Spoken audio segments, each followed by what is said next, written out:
वक्फ board दुरुस्ती विधेयक अखेर लोकसभेत पारित। रात्री उशिरा मतदान। विधेयकाच्या बाजूने 288 तर विरोधात 232 मतं आज राज्यसभेत होणार सादर। सेलिब्रिटीची हत्या करण्यासाठी आलेल्या 5 जणांना अंधेरीतून अटक। मुंबई गुन्हे शाखेची मोठी कारवाई। आरोपी बिश्नोई गँगशी संबंधित असल्याची शक्यता।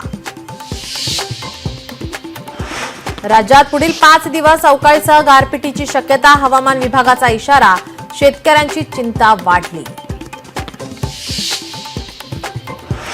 नाशिकच्या सटाणा बागलाण परिसराला गारपिटीनं झोडपलं। गहू, कांद्यासह द्राक्ष आणि डाळिंबांचं मोठ्या प्रमाणात नुकसान।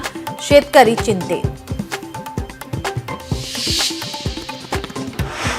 कोकणाला अवकाळीचा तडाखा। रत्नागिरीसह सिंधुदुर्ग जिल्ह्यात पावसाची हजेरी। आंबा आणि काजू पिकं धोक्यात।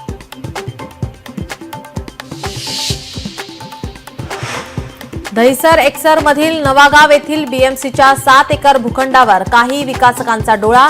अनधिकृत सर्वेक्षणालाही सुरुवात। बीएमसीचं दुर्लक्ष। मणिपूरमध्ये राष्ट्रपती राजवट लागण्याची शक्यता। केंद्रीय गृहमंत्री अमित शहांचं लोकसभेत प्रस्ताव। सरकारपुढे नक्षलवाद्यांनी नांगी टाकली। सरकारनं कारवाया थांबवाव्यात। अभय उर्फ सोनू भूपतींचं सरकारला विनंती करणारं पत्र।